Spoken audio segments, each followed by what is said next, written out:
Synthétique Technopole a eu quand même le mandat de s'occuper de plusieurs choses pendant la crise du corona et particulièrement le marché centre, c'est ça? En fait, on a la gestion du marché centre en temps normal, habituellement. Fait que, en temps de pandémie comme ça, bien, on a pris la gestion aussi là, pour contrôler les accès, contrôler l'hygiène, tout ça, là, du mieux qu'on pouvait, en respectant les consignes du gouvernement, oui. Qu'est-ce que vous avez fait pour que ça puisse continuer? Parce que j'imagine que vous avez pris un paquet de précautions, mais vous avez dû trouver un paquet de solutions aussi. Oui, bien en fait, on n'a pas le choix. Hein? Il faut respecter tout ça. Fait qu'on a fait ici, en ce qui concerne le marché public, bien, ça a été un accès unique de la rue Cascade, des entrées de la rue Cascade, et puis sorti de l'autre côté pour faire un sens unique, pour éviter que les gens se croisent trop. On essaie de respecter aussi les gens, le nombre de personnes, de clients à l'intérieur. Chaque commerçant aussi a pris certaines directives pour respecter tout ça. Les employés, ils voulaient, il y avait peur et on a laissé les employés décider pour qu'ils puissent prendre une décision s'ils continuent à travailler avec nous ou s'ils restaient ou s'ils prenaient. Et quelques-uns ont décidé de prendre le bénéfice du gouvernement et d'autres, ils ont décidé de rester. Et pourtant, on a fait quelques améliorations pour nous protéger. Exemple, le porter des masques. On n'oblige pas les employés, mais moi, je porte presque toujours un masque. Et on a mis aussi le plexiglas pour protéger un peu aussi. Et on s'adapte. Ça fait combien de temps que tu as ça, la fruiterie? Ici, à Saint-Hyacinthe, ça fait, mettons, une quinzaine d'années à peu près. Ouais. Donc, tu n'avais jamais connu une période comme il vient de se passer, j'imagine? Ah non, pas du tout. Non, c'est vraiment exceptionnel. Ouais. Raconte-moi un peu, là, quand ça a commencé, comment ça a été quoi le branle-bas de combat? Branle-bas de combat, oui. Si on parle des employés, là, en partant, là, on a vraiment une belle équipe fidèle. Fait que tous les gens ont mis la main à la pâte. T'sais. Je pense que c'est l'avantage d'une plus petite entreprise. C'est vraiment un lien de famille avec notre gang d'employés. Fait que tout le monde prend ça à bras de corps et dit « OK, on va faire de quoi? On va passer au travers de cette crise-là. » Dans les débuts, c'est ça. Les premières semaines, beaucoup plus tranquilles, on a achalandage pour servir de bord. Il y a une grande inquiétude aussi. Mais là, je te dirais que depuis, mettons, 6 semaines, après les 2 premières qui sont plus tranquilles, là, ça reprend. Les gens sont sécures. Sanitairement, tu as vu, de toute façon, on est bien installés. On a visière et masque habituellement. Là, je ne l'ai pas parce qu'on est comme ça en entrevue. Là. Mais sinon, on le porte aussi pour notre sécurité de nous autres puis la sécurité de notre clientèle également. Mais là, je te dirais que là, ça se passe bien. On a repris une routine. Là. Ça va faire 9 semaines bientôt. Fait qu'à un moment donné, ça revient dans une routine. T'sais. On a déjà une routine sanitaire avec la MAPA. Fait qu'on ajoute des éléments à ça qui sont peut-être plus vus par la clientèle, mais avant, on le faisait en dehors des heures d'ouverture. Là, on le fait à toutes les heures. On a une façon de faire, là, mais ça se passe bien, je te dirais. Comment ça s'est passé pour William J. Walter pendant la période de la pandémie? En fait, en gros, les gens ont vraiment comme pas eu le choix de cuisiner. En gros, les restos sont fermés. Donc, nous, c'est notre job de conseiller les gens le plus possible pour mettons, apprêter leur recette comme il se doit. Là. Pour les employés, est-ce qu'il y en a qui préféraient pas travailler? Ou... Oui, absolument. C'était vraiment une décision personnelle. Comme de fait, il y avait... Ça dépendait des personnes. On respectait le choix des personnes qui ne voulaient pas, mais la famille était toujours là, donc ça roulait quand même super bien. Oui, parce que vous êtes quand même quelques-uns. Oui, on est 4. On est 4, moi, mon père, mon frère et ma mère. En fait, on essaie de... Puis plus des employés fidèles aussi, comme Nicolas, qu'on a ici présentement. Mais tu sais, on respecte tout ça, donc on fait les précautions nécessaires. Dis-moi, est-ce que vous avez pris des précautions spéciales pour le magasin comme tel, pour le poisson, pour la manipulation? C'est sûr que ben on nettoie.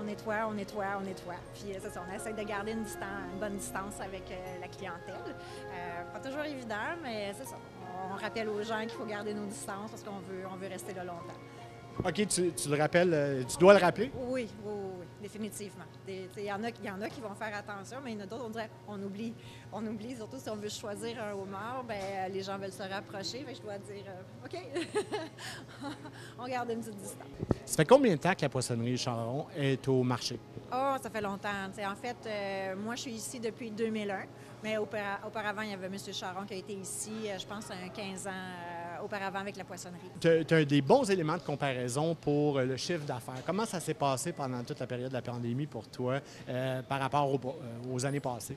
Écoute, au début, on comprend que je pense qu'on a tous eu peur. Les gens sortaient plus, tout ça. Bien, on s'est ajusté. On s'est mis à faire de la livraison à domicile, à la voiture, puis les gens ont aimé. Ça fonctionne. Les gens ressortent avec plus de précautions, mais non, ça roule. Ça roule, j'ai rien à dire. Ce qu'on a instauré, c'est un système de livraison. On a eu la chance d'avoir un partenaire d'affaires intéressant qui est Bureau Post Station, qui nous a prêté son camion le temps dès le début de la pandémie, puis pour assurer la livraison ici au marché. Puis ça gratuitement, là. Après ça, Plomb Excel a pris aussi une certaine relève en faisant aussi la livraison de différents commerces ici du centre-ville. Donc, c'est des bons partenaires, c'est des bons citoyens corporatifs. Ça a été bien apprécié, ça aussi. Tu as profité de ça? Bien sûr, bien sûr. Oh, oui. Au départ, c'était nous, les propriétaires, commerçants, qui faisaient la livraison. Mais là, à un moment donné, sur charge de travail, il faut s'occuper du commerce. Est-ce que c'est une grosse partie des ventes en ce moment, ce service de livraison-là? Oui, mais là, je te dirais pour moi, la saison du homard vient de partir. Fait que les gens, ils viennent ici un petit peu la livraison, mais j'ai beaucoup de gens qui reviennent au marché. On fait la livraison ici en ville et aussi aux alentours. Il y a un camion de la ville, il nous prête les services aux alentours. Même ici à la ville, on le fait. En tout cas, on se débrouille pour servir la clientèle d'une ou d'autre façon. Est-ce qu'il y a une grosse partie des ventes qui ont été dans la livraison?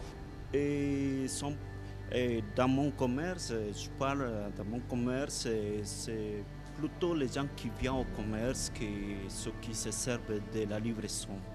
Il y a pas mal de livraisons, mais comme je vous l'ai dit, c'est plus les clients qui décident de venir chercher son pain.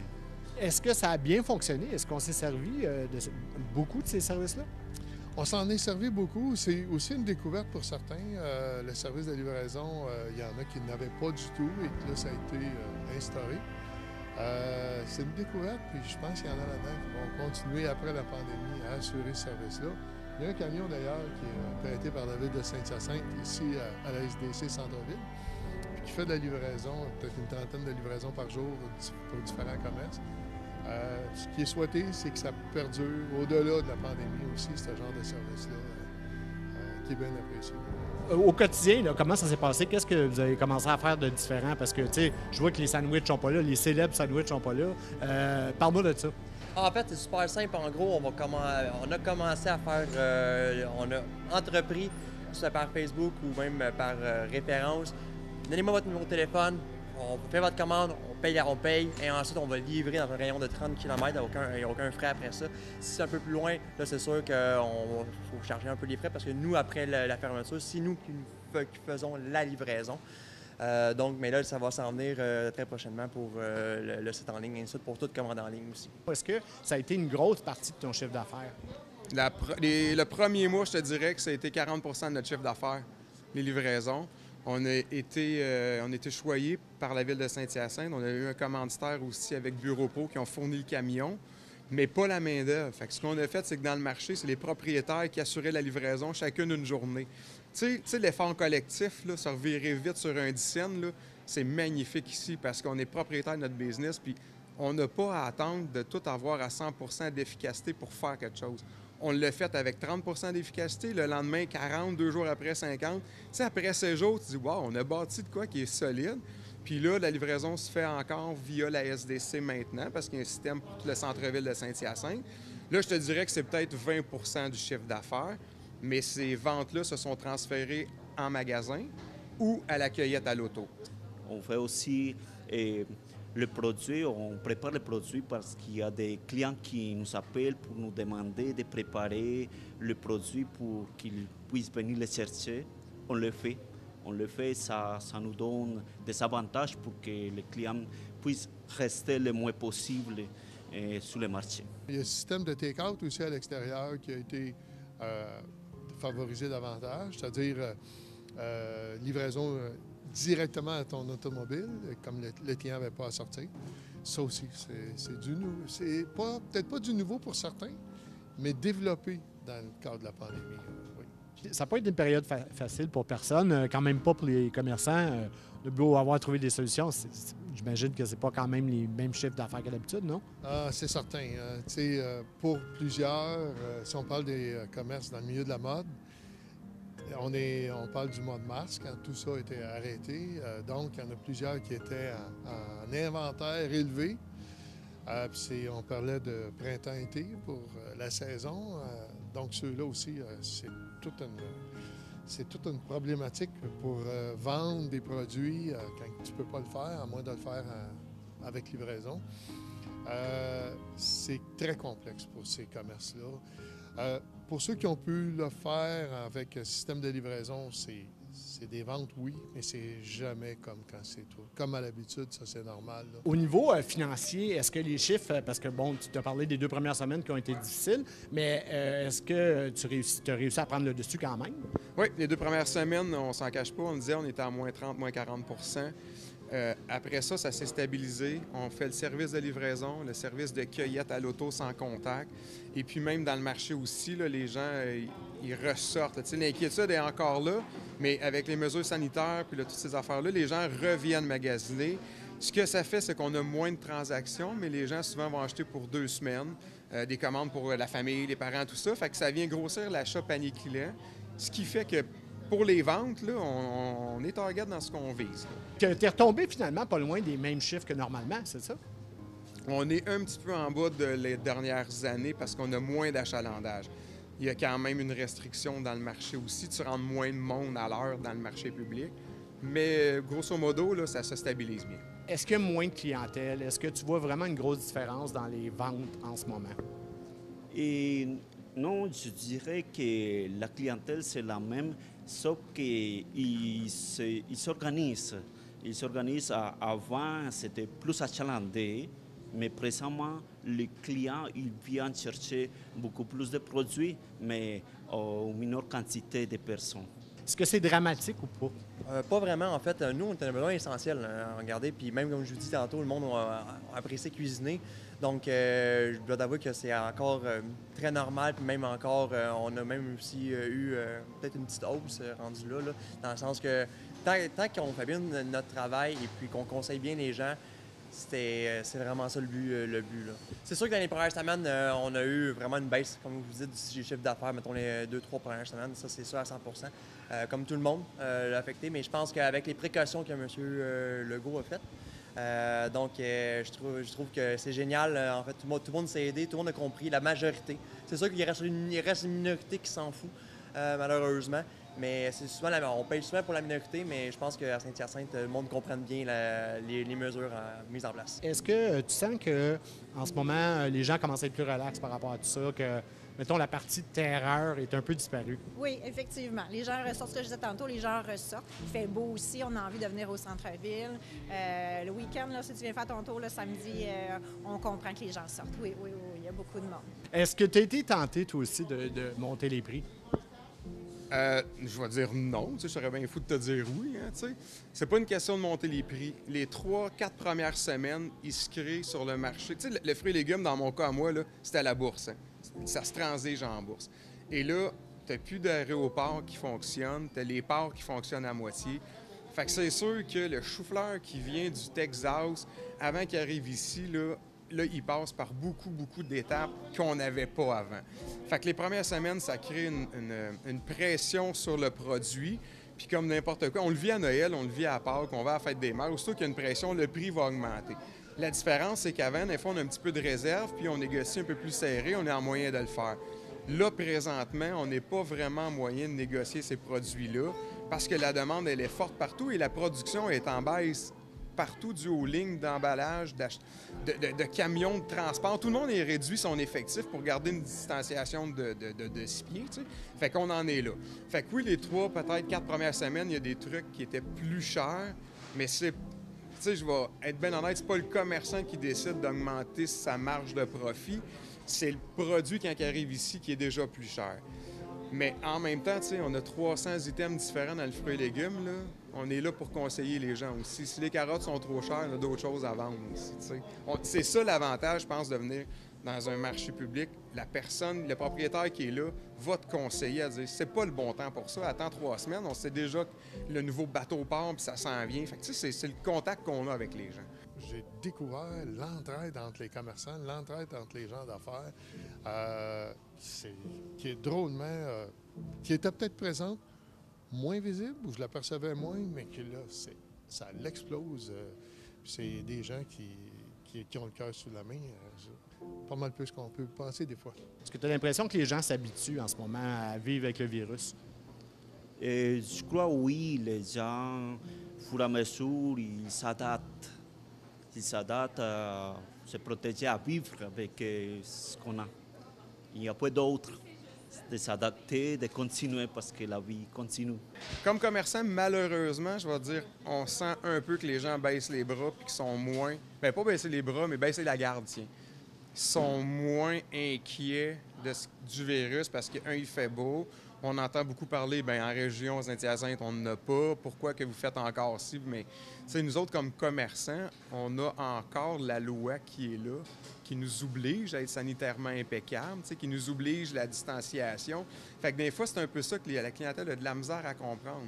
Nous, on a encore le risque de l'amende, on a encore le risque de fermeture si on ne fait pas ce qu'on a à faire, mais la clientèle voudrait que ça revienne à la normale. Fait que là, l'espèce de clash se passe un peu là, t'sais. Là, on a vu, il y a quand même un certain déconfinement qui se fait. Pour le marché, qu'est-ce qui a changé là, en date de ce début mai? Bien, en fait, il n'y a pas grand-chose qui a changé parce que le marché public, c'est un service essentiel, c'est un service alimentaire, donc il n'a jamais arrêté. Il a toujours été ouvert. Ça continue avec, en respectant les règles demandées par le gouvernement. On a l'auvent, comme vous voyez, l'auvent est posé autour du marché. Les maraîchers extérieurs aussi s'en viennent, avec certaines règles à respecter, mais il y a des maraîchers qui vont s'installer aussi autour du marché. Tout ça va commencer à partir de la semaine prochaine, même dès la fin de la semaine, on va commencer à avoir des installations, mais au cours de la semaine prochaine, des semaines suivantes, on va avoir les maraîchers s'installer aussi. Fait que dans l'ensemble, il n'y a pas grand-chose qui a changé autre que ça. Ce qui reste, c'est toujours la gestion des files d'attente, la gestion des lavages de mains et tout ça. Est-ce que tu penses qu'il y a des choses qui vont rester par rapport à ce qui s'est passé, des précautions qui ont été prises, le système de livraison? Est-ce qu'il y a des choses qui vont rester de ça? Je ne veux pas m'avancer pour la livraison, mais on verra. On verra selon la demande. C'est ça. Là, présentement, je vois que les gens apprécient. On verra dans le temps. C'est juste le temps qui va nous le dire. Puis les mesures sanitaires et tout ça? Là. Ah, ça, c'est clair qu'il y a des choses qui vont rester. C'est certain. C'est certain, puis il faut apprendre de cette crise-là. Dans un cas comme ça, on parle souvent du négatif. Y a-t-il du positif à retirer de toute cette période-là? Sur le coup, c'est sûr que on est en période qui est non souhaitée. Mais s'il y a du positif, je dirais, il y a toujours du positif qui ressort de peu importe la situation. Et il va en avoir là aussi. On a beau dire, c'est une période de pandémie, il y a eu des fermetures obligées, mais oui, en quelque part, il va y avoir du positif.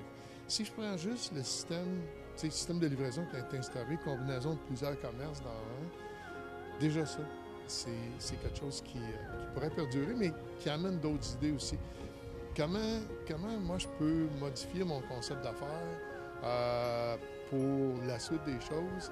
Ça fait réfléchir ces entrepreneurs-là. Récemment, ça a été beaucoup des appels d'entrepreneurs qui avaient des projets et qui voulaient initier d'autres choses. Il y a des commerçants, oui, qui disent « j'ai des projets, c'est un incontournable si je veux, au bout de la ligne, survivre à tout ça ». Mais il y a carrément des nouveaux projets aussi sur la table aujourd'hui, des ouvertures qui s'en viennent, des implantations, des projets en développement. De toute façon, la grippe, elle meurt l'été. Là.